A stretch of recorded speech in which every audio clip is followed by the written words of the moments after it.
Hi friends, मेरा नाम है खुशबू। अगर आप मेरे चैनल में नए हैं तो मैं बता दूं कि मैं रहती हूँ कॉटविस जर्मनी में और मैं अपने लाइफ एक्सपीरियंसेस से स्टूडेंट की हेल्प करती हूँ। इस वीडियो के थ्रू मैं आपको बहुत सारे पॉइंटर्स बताऊंगी सो दैट कि अगर आप प्लान कर रहे हैं जर्मनी आने का, कि आपको क्या स्टडी करना है और कितने पहले से प्रिपरेशन स्टार्ट करनी है, जो कि स्टेप बाय स्टेप प्रोसेसेस होंगे जो कि आपको एप्लीकेशन प्रोसेस थोड़े से ईजी कर देंगे। सो इस वीडियो पे लास्ट तक बने रहिएगा। सा टाइम टेकिंग होता है प्रोसेस। सो मेरे सजेशन से सारे ही स्टूडेंट्स का ये डाउट होता है कि हम कब इस प्रोसेस को स्टार्ट करें और फर्स्ट स्टेप क्या होना चाहिए। सो मेरे एक्सपीरियंस से मैं कहना चाहूँगी कि फर्स्ट स्टेप बिल्कुल ये होना चाहिए कि अगर आपको बैचलर्स करना है या मास्टर्स करना है या फिर पीएचडी करना है, पहले आपको ये डिसाइड करना है एंड उसके बाद आपको किस कोर्स या किस स्पेशलाइजेशन में अपनी डिग्री कंप्लीट करनी है, सो दैट कि आपके पास एक क्लैरिटी रहे कि आप किस फील्ड में आगे जाना चाहते हैं। उसके बाद सबसे पहला पॉइंट आता है कि आपको कितने यूनिवर्सिटीज और किन किन यूनिवर्सिटीज में अप्लाई करनी है। जैसे कि जर्मनी में बेसिकली 3 टाइप की यूनिवर्सिटीज होती है। पहला होता है टेक्निकल यूनिवर्सिटी, जहाँ ज़्यादातर थियोरेटिकल नॉलेज लिया जाता है, एंड सेकेंड होता है यूनिवर्सिटी ऑफ अप्लाइड साइंसेस, जहाँ से मैं अपना मास्टर्स कर रही हूँ, एंड बेसिकली वहाँ पे आपको प्रैक्टिकल प्लस थियोरेटिकल दोनों ही एक्सपोजर मिलता है। एंड लास्ट आता है university of arts and sciences, जिसमें लोग बहुत ही कम, लाइक हम इंडिया से आ रहे हैं तो वो बेसिकली टेक्निकल में ही जाना चाहते हैं।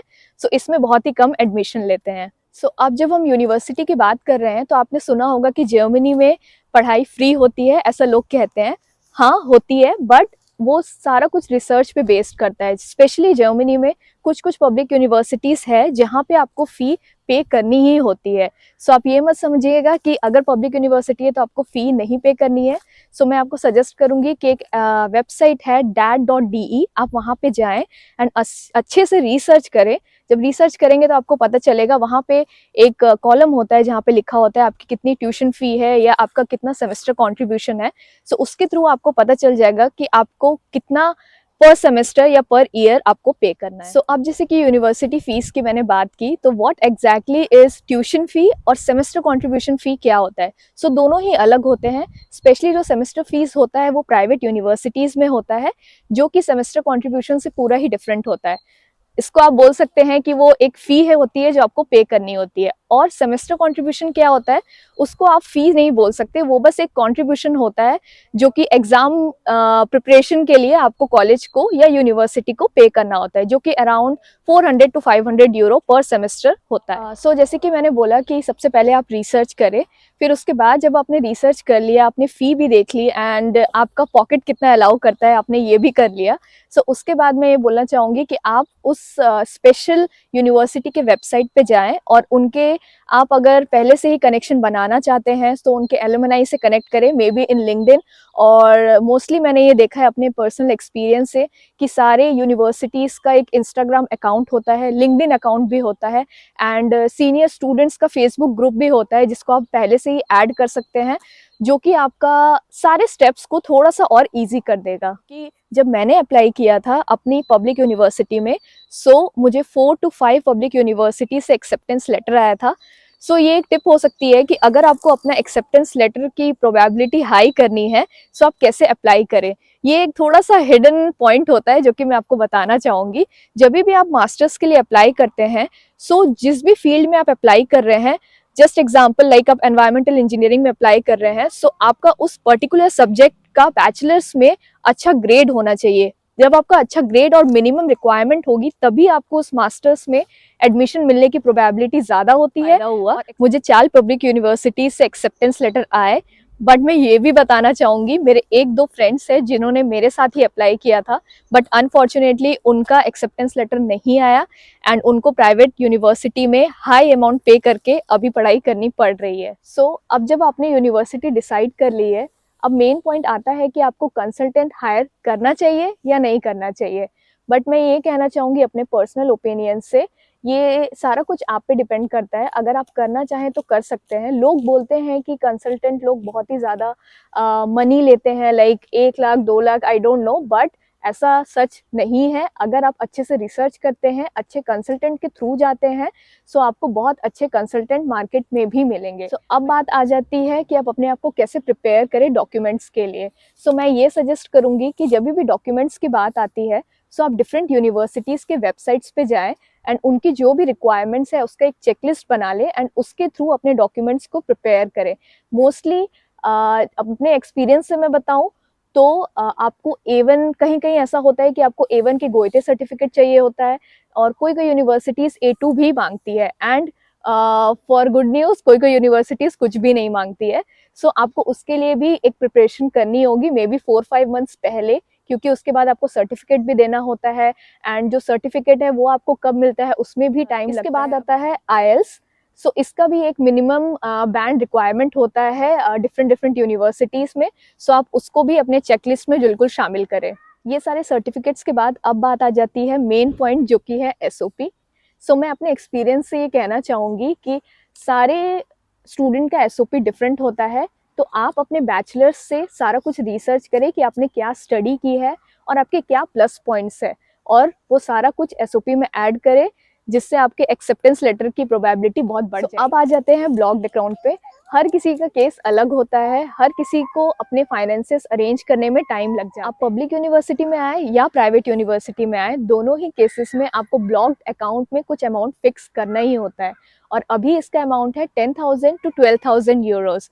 सो आप इसको इंडियन करेंसी में चेंज कर सकते हैं क्योंकि यूरोस के रेट रोज चेंज होते हैं। और एक और चीज़ है, मैं अपने एक्सपीरियंस से आपको बोलना चाहूँगी कि जब आप आ रहे हैं तो अपना सेमेस्टर कॉन्ट्रीब्यूशन और जो भी अदर एक्सपेंसेस है उसका बैकअप पहले से ही लेके आए, क्योंकि आप सोचेंगे ज़रूर कि आप यहाँ आए और आपको पार्ट टाइम जॉब मिल जाएगी और ये सारा कुछ अरेंज हो जाएगा, बट कभी कभी ऐसा होता है कि चीज़ें टाइम लेती है। सो 6-7 मंथ्स का बैकअप लेके ही आए। अब आपने यूनिवर्सिटी फाउंड आउट कर ली, उसके बाद फाइनेंसेस भी अरेंज कर लिए। सो उसके बाद एक स्टेप आता है कि एप्लीकेशन प्रोसेस। सो इसके लिए 2 प्रोसीजर होता है, या तो आप यूनिअसिस्ट से अप्लाई कर सकते हैं या तो फिर जो यूनिवर्सिटी का पोर्टल होता है वहाँ पे भी जाके आप अप्लाई कर सकते हैं। डिफरेंट कॉलेजेस की डिफरेंट रिक्वायरमेंट्स होती है एंड उसका एक टाइमलाइन और डेडलाइन भी होता है। सो मैं बिल्कुल सजेस्ट करूँगी कि आप उस टाइमलाइन में जाएं और अप्लाई करें। जैसे कि आपको पता होगा जर्मनी में 2 इंटेक्स होते हैं, समर इंटेक और विंटर इंटेक, और दोनों का ही एप्लीकेशन प्रोसीजर जो होता है और जो डेडलाइन होता है वो मोस्टली 4 to 5 मंथ्स पहले ही क्लोज हो जाता है। सो आप इस चीज़ का बिल्कुल ध्यान। सारे ही प्रोसेस अब कंप्लीट हो गए, सो अब कुछ नहीं करना है, एक्सेप्टेंस लेटर का वेट करना है। सो मैं अपने एक्सपीरियंस से बिल्कुल सजेस्ट करूंगी, क्योंकि कभी कभी एक्सेप्टेंस लेटर आने में 2 महीने लग जाते हैं, 3 महीने लग जाते हैं और कभी कभी उससे ज़्यादा भी लग जाते हैं। सो आप इस टाइम का बिल्कुल यूज़ करें और जर्मन लैंग्वेज की तैयारी साइड बाय साइड करते रहे, जो कि यहाँ आपको obviously plus point. German language सीखने के साथ साथ आप और भी बहुत सारी चीज़ें कर सकते हैं जो कि आपके लिए बहुत ही बेनिफिशियल होगी, जैसे कि आपके एलुमनाई से ऐड होना, लाइक पर्टिकुलर यूनिवर्सिटी के एलुमनाई से ऐड होना लिंक्डइन पे या इंस्टाग्राम पे या फेसबुक ग्रुप्स में भी। और जैसे कि डिफरेंट सीनियर्स और जूनियर्स के ग्रुप्स भी होते हैं डिफरेंट यूनिवर्सिटीज़ में, अगर आप उसमें ऐड हो जाते हैं सो आपको बहुत ही ज़्यादा बेनिफिट्स मिलते हैं। जैसे कि अगर आपको एकोमोडेशन फाइंड करना है और या तो उस पर्टिकुलर सिटी के बारे में कुछ जानना है, वहाँ पे एक्सपेंसेस कितने हैं ये जानना है, सो उस सब के बारे में अगर आप रिसर्च करेंगे ये टाइम को, तो ये टाइम आपका यूज़ भी हो जाएगा और बहुत ही ज़्यादा बेनिफिशियल होगा आपके लिए। लेट्स एज्यूम अब आपका एक्सेप्टेंस लेटर आ गया है। सो सबसे मेन पॉइंट है वीज़ा का अपॉइंटमेंट लेना। मैं बिल्कुल ये सजेस्ट करूंगी कि जब भी आपका, जिस दिन आपको ईमेल आ जाता है कि आपको एक्सेप्टेंस लेटर प्रोवाइड हो गया है, आप उसी दिन से अपना वीज़ा अपॉइंटमेंट लेना स्टार्ट कर दें। और मैं ये भी कहूँगी कि आप उसके पहले से ही उस पर आई रखें सो दैट कि आपको ईजी हो जाए, क्योंकि मैंने बहुत सारे केसेस ऐसे देखे हैं, मेरी फ्रेंड्स के साथ बहुत सारा ऐसा हुआ है कि उनके एक्सेप्टेंस लेटर आ गया, उनका सेमेस्टर भी स्टार्ट हो गया, बट उनको वीज़ा अपॉइंटमेंट नहीं मिला। और उस केस में फिर आपको बहुत सारी प्रॉब्लम हो जाती है। कभी कभी कॉलेजेस या यूनिवर्सिटीज़ आपको ऑनलाइन लेक्चर्स प्रोवाइड करते हैं, बट कभी कभी उनकी भी एक लिमिट होती है। उसके बाद वो बोलते हैं या तो आप अपना सेमेस्टर एक्सटेंड कर दें, just in case summer semester को विंटर सेमेस्टर में शिफ्ट कर दें, या तो फिर आप अपना एडमिशन ही ड्रॉप कर दे। सो ये एक बहुत ही इंपॉर्टेंट पॉइंट है, इसको बिल्कुल ध्यान में रखिएगा। वीज़ा अपॉइंटमेंट भी बुक हो गया, सो अब एक और मेन पॉइंट है जो कि है एकोमोडेशन बुक करना। जर्मनी में आपने सुना होगा कि एकोमोडेशन बहुत ही ईजिली नहीं मिलता है।